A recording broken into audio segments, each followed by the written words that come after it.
why the quote-unquote good migrants don't go to the United States. Today we discuss.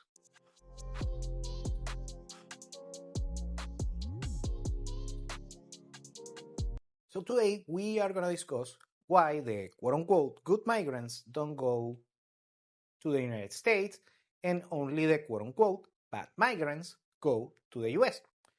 Well, first, let's discuss, the elephant on the room is on defining what is a quote-unquote good migrant.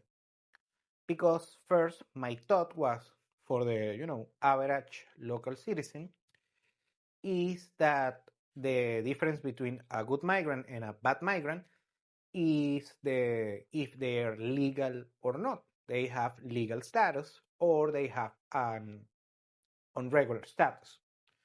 But I first, that was the definition, the difference between a legal migrant and a good migrant. And what happens is that the legal path in order to migrate legally to the US is pretty much not existent. And we are going to develop a little bit further that particular issue. Of course, the Biden-Harris administration had a particular migration policy that was very bizarre, I have to say. So I understand that particular thing. But on the rest of the US history, migrating to the US is actually quite difficult doing it legally. I'm not going to say it's impossible, but there are a bunch of paths, but they are, you need to fit a particular profile, and most people, 99.9%, did not fit that particular profile, especially the people motivated of going, of migrating legally to the US. Very good on that. But now I'm seeing, since this particular debate with the H-1B visa that we're going to develop a little bit further on this video, I noticed that even it was a division amongst the base of the conservatives in the US that usually are the people who doesn't like migrants. And I'm seeing different opinions on social media and even people that I know that the difference is I'm seeing cases of wealth, money, but mostly the biggest difference on these two particular cohorts of conservative people within the US is actually race. And let's call it like this, is racism. I'm not saying it, even if it's a good thing or a bad thing, but it is what it is. I don't judge anyone, and I don't have this particular issue of, just rejecting someone from the race, religion, or nationality. And by the way, if you do it, I don't judge you either. So I'm cool. I know a bunch of racist people, so it is what it is. So basically, they define a good migrant or a bad migrant is if he is a white, a Caucasian, a European, or not. So basically, that's the difference. And also the hot, baddie women migrating, that's also a good migrant, and the rest are bad migrants. I'm going to do a separate video explaining the case for baddies migrating to other country. It's going to be for the weekend, but today we are going to discuss just this particular issue of good migrants and bad migrants. So just for the sake of the conversation, we are going to divide the migrants on three different categories. The first one is the rich migrant. The second one is the, let's say, middle class, professional, STEM degree, or small entrepreneur migrant. And the third cohort will be the, let's say, very impoverished migrant that usually is not as well educated. I'm talking on college level, on academic level, let's say, and they just want to do geo arbitrage on their particular labor. The main driver of migration to the US is their particular job market, because on the rest of the world, the salaries that you see on the US are, compared to the US, are way below. And of course, you need those particular high salaries in the US in order to have a nice standard of living, housing, also the college tuitions, of course the healthcare in the US is very, very, very expensive. So you need those very high salaries in order to have a decent standard of living over there. So the first cohort of migrants is the rich migrant. Now, what happens is that most of the rich people outside of the US and Western nations overall, of course, depend of the definition of a developed Western nation. But anyways, you can get the point. Uh, Unlike the US and several wealthy nations, the rich people from poorer nations are not self-made millionaires, entrepreneurs, something like that. They are not Elon Musk or Jeff Bezos or Mark Zuckerberg or Bill Gates or whatever might be the case. Usually in the US, in order to get rich. Now, something that also happens in the US and just a handful of other countries is that you can, if you go through a particular process, you are gonna become a millionaire. You can be a millionaire being a dental assistant, being a carpenter, something like that, just compounding the 401k, the IRA. If you do everything right, you're going to become a millionaire. That's a fact. That's a given if you don't screw up. And even if you screw up, you are going to have a chance in order to get back everything again. So a bunch of stories about people in the US that are drug addict or went to jail, something like that. And then after, they clean up their things, change their habits, their ways, became millionaires as well. So that happens a lot. In the rest of the world, that doesn't happen. In order to become a millionaire, you need to be someone very special. Well, most, not all, but most of the millionaires, the rich people on underdeveloped nations are not people that bring value to society. Quite the opposite, actually, are either old money that owns land or owns several supermarkets, things like that, from many families. So they are not, entrepreneurial or something like that, just administrators of wealth at best. But in most cases are usually corrupt politicians and crony capitalistic men that do business with the corrupt politicians, empresarios, successful dealers, also like soccer players or musicians, that the handful of the ones that actually make it to the top. And of course, you have just a small cohort of truly bona fide self-made millionaires in places like Latin America or Southeast Asia, places like that. Well, very good. The second cohort of the migrants that try to go to the US are the high middle class of poor countries. Usually people that are, for me, they are very valuable: doctors, engineers, accountants, lawyers, STEM degree professionals, small entrepreneurs, things like that. The issue with this kind of people is that the way that they are going to improve their standard of living is that if they migrate, let's say, to the US or a similar place, if they have the opportunities to actually use those skills, they're going to have a better standard of living. If they don't, and I'm seeing many cases of that, they don't pursue going to the US, because if, let's say, a doctor goes to the US and it's going to become like a waiter or a Uber driver, something like that, it's just better to stay in your home country. And I'm seeing this a lot on the past decade or so.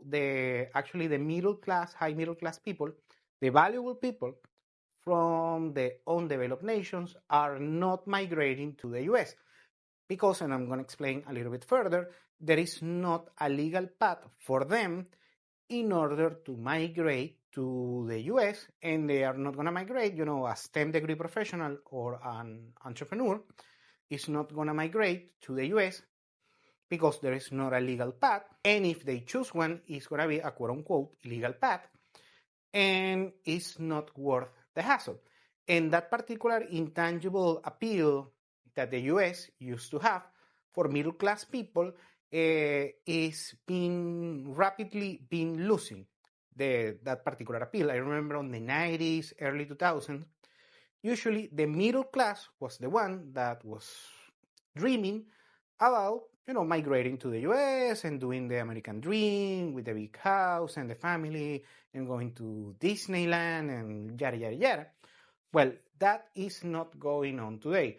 Still people on that particular cohort that want to migrate to the US, but right now, from the middle class, they just ignore it because they either can stay on their own countries and have a similar standard of living of a lower middle class individual within the US, or if they migrate over there, probably they're not going to have the synergy opportunity. First, the legal opportunities in order to migrate legally, and then they won't have the synergy opportunities in order to apply the particular skill set that they have.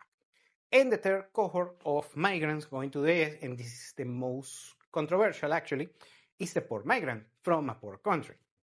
Usually, most of the nationalities that you see in the US are represented by the poorest of that particular country.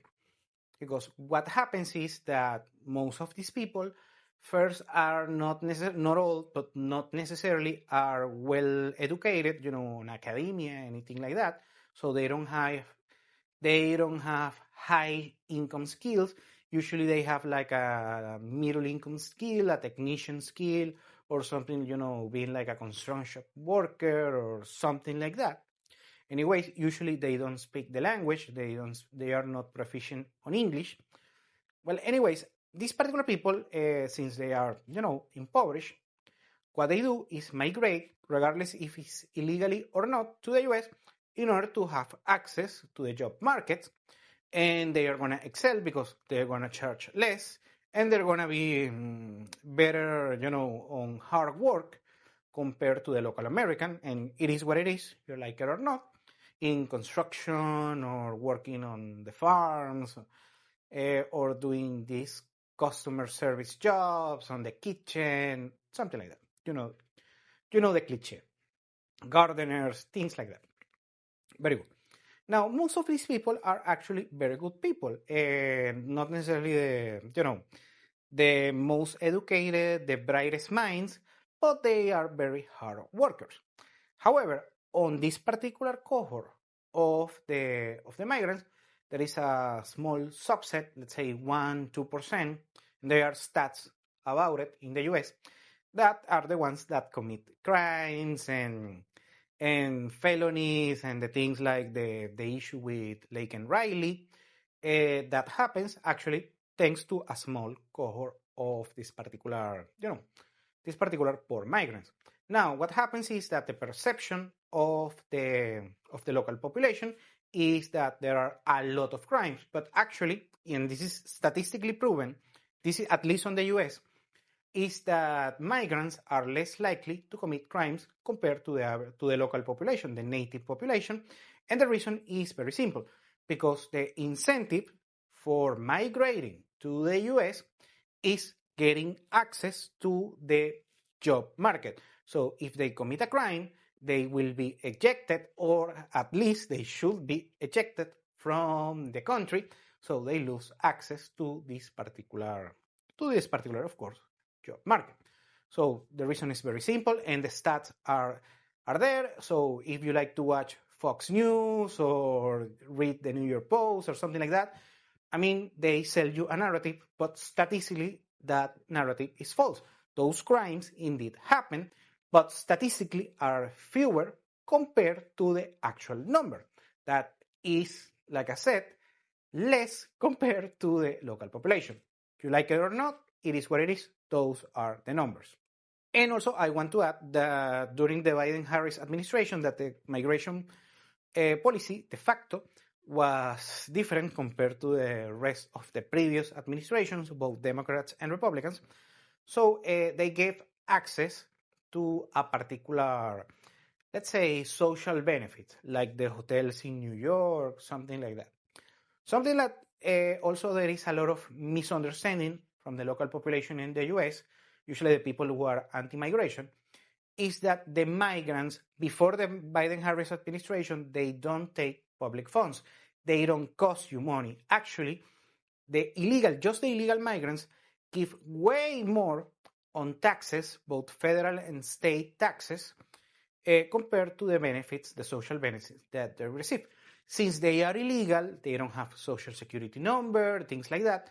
Therefore, they are not eligible to social benefits within the United States, and usually they overpay on taxes and get nothing on return. And the only exception is during the Biden-Harris administration, a cohort of migrants that only migrated for some benefits that the Biden-Harris administration offered to a particular cohort of migrants, yes, and you got bad migrants on that particular regard, and you are completely, let's say, right and justified to be upset on that regard. But you have to be upset with the politicians that approve those particular social benefits. Nevertheless, the migrants don't, most 99% don't migrate for social benefits, because let's be honest, if you are from the US is not like Switzerland, like Sweden, like Norway, like the European Union. That in the US, you eat what you kill. You have to work very hard in order to have a decent standard of living. The government doesn't give you anything. You have to understand that. So for the migrant, it's even worse because they have less of a network, less of something to get, because they know the network of them is very small, at least from the beginning, because they don't know anybody, and they don't have family, they don't have friends, anything like that, so the life is harder for them than it is for you. Each cohort have migration paths. The first one, the rich migrant that I told you, is not the self-made millionaire entrepreneur, anything like that. Usually are sons of corrupt politicians or dealers, things like that. And you can see this manifest in a place like, for instance, Miami. In Miami, let's say you live in Miami and you make something around $200,000 per month. Very cool on that. So if you make that, you need that to have a decent standard of living in Miami, if you live in Miami, in a nice area or something like that. But it's not like you are balling and spending a lot of money over there in Miami, and you see a bunch of very outrageous prices for real estate, for fancy dining, like $1,000 per person on a particular restaurant, or a VIP bottle service that costs like $10,000, $20,000, something like that. And you see those prices and I say, dude, I make $200K here in Miami, and okay, I have a nice living, but I cannot afford those prices. Who can? Well, the bad legal migrants from the rich ones from the poor countries, and that's how they generate gentrification within a city like Miami, for instance. So usually the rich people from poor countries are people that doesn't provide value to the society. Usually they just bring their money and they overspend it because they don't have a sense of money. Let's say you are a millionaire yourself watching this, and you know that it was very hard to make it. Now, the good thing about the US, a place like the US, is that there is a path in order to become a millionaire, but you need to work very hard. Outside of the US, most countries don't have that particular path. You're not going to become a millionaire. Doesn't matter how hard you work, unless you are very lucky, you need a couple of things going on. Well, most of the rich people in the poor countries, the sons of the corrupt politicians, the sons of the dealers, something like that, and a handful of, let's say bona fide millionaires, legal millionaires, whatever may be the case. Anyway, they're going to bring their money that doesn't have a value counterpart because they don't generate a particular value to society. They destroy value in some cases. So they bring their money in a place like Miami, like New York. I read a case about Asians in Vancouver, Canada. They prop up the prices over there in Vancouver. Anyways, I read just a piece years ago. Anyways, well, what happens is that they are going to make more expensive your city. I'm talking the rich migrants.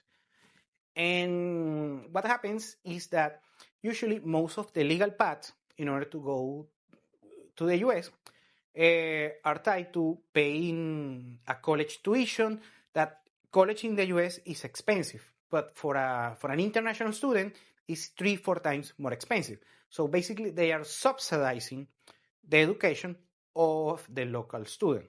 One thing, or they go with a EB5 visa, that is a visa like a golden visa in the US in order to migrate, quote unquote, legally. So basically, they just hand out some money, usually like $1 million, something like that. And of course, there are different EB visas in the US. Anyway, they bought their way in to be legal in the United States. Then you have the second cohort, is the professional, or the small entrepreneur. There is not virtually no legal path for these people in order to migrate legally to the United States. Therefore, most of them get discouraged in order to migrate, quote unquote, legally. And the few ones that really cherish living the American dream, just a handful of them end up migrating illegally. And let's say a doctor that you see driving a cab in New York, something like that. There are a bunch of cases like that. It's because they truly love the US. Most of them, since they don't have the synergy opportunities to be a doctor in the US, or an engineer, or an accountant, or an entrepreneur, something like that, legally, since they don't have the legal path, it's virtually impossible. What they do is they just stay on their home country, still have a decent standard of living, or they migrate to another high developed country, like right now the Emirates, that they have a very good migration policy. The European Union, that is very bureaucratic, still better. The migration system is still the legal one. Let's not discuss the other one. But the legal one is actually better compared to the US and a handful of other countries that have also very good legal migration structures. The US is not the case. And the last cohort, the third cohort, is the poor migrant from the poor country. These people just want to do geo-arbitrage on their labor, of course, in the US, because they're going to get orders of magnitude better paid in the US compared to their local country. Let's say a gardener, or a waiter, a Uber driver, a construction worker, you know the cliche. Now, they don't care about being legal or illegal because their jobs usually, when they get hired, the employer doesn't care. So still, they get hired regardless of their legal status. Anyways, most of these people are good people, great people, but usually, of course, the poorer people of the poor countries usually are the less ethnically appealing. Let's put it like this. So that's why they are not pretty. They are good looking. They're cute for the pictures, anything like that. Okay, that's up to you. Not judging, but that's the main point. Usually, that's why you don't have the quote unquote legal migrants on the United States, because they don't have any motivation in order to go to there on the first place. Exceptions for this particular draconian migration system of the US, regardless if it's a Democrat or a Republican on the White House, well, the first exemption is, it's very famous thanks to this particular reality show, 90 Day Fiancé. That is actually the fiancé visa if you get married with a US citizen, and it's not a fraudulent marriage. You can get the green card, become a temporary resident, and then a resident. In a few years, you can become a legal resident and then a legal citizen. So that's why marrying a US citizen is actually very coveted, mostly for females abroad. And the other path is actually the H-1B visa. It's just a handful of legal paths in order to attract, good talent, good migrants to the US. And apparently, but even then, many people in the US don't like that particular path. Let me explain very quickly what is the H-1B visa. Usually, it's a visa for professionals, usually on STEM degrees, not all, but most of them are on STEM degrees. There is a cap of 65,000 H-1B visas per year. And then you have an extra 20,000 for people doing grad school within the US. So only 85 overall per year, compared to a population of 340 million inhabitants. That is just a drop in the bucket. That's the first thing. The other thing, they are very difficult to get because there is a lot of competition, and the average employer, usually you need to meet certain criteria in order to hire someone through the H-1B, having a certain number of employees and paying so much in taxes, things like that. And also, then you go, all of the applicants go through a lottery. So first you have to pay if you are the employer, giving you are the pledge, you are sponsoring the H-1B. You first you need to pay something like $10,000 in fees and lawyers and things like that. Wait for a year for the lottery because more than 85,000 people are going to apply. Something like 200,000 people apply per year. I'm going to put the chart here. So there are a lot of people. So first you have to pay $10,000, more or less, something like that, on fees. Then wait for a year, hope to get approved, your particular candidate that has been sponsored by your company, wait to be approved. So $10,000, pray that your candidate gets approved, and that takes a year. So you are on a year, paying money, paying for the fees, you are waiting for this particular candidate that you need on your particular company, on your particular project, whatever may be the case. And many times you are not going to be selected, your particular candidate, because only 85,000 from, let's say, 200,000, 300,000 applicants per year, something like that. So you see the point. For a company, it's very difficult to actually approve the sponsorship for a particular applicant, and still, very draconian, very difficult process. But anyways, I'm just, giving the news. It is what it is. Now, let's discuss why the pretty people from the pretty countries, the European countries, and the models and things like that, they don't go to the US. Well, very simple. They don't have to, because first, there is not a legal path. It's usually easier for people like from Canada or the European Union, but still very difficult to migrate to to the US coming from other developed country. I had several clients that they come from European Union or the UK, a place like that, and then they see how difficult it is migrate to the US. So what they end up doing is going to a third country, usually in Latin America, usually successful people going in Latin America, cents on the dollar, great investment, ROI on cost of living.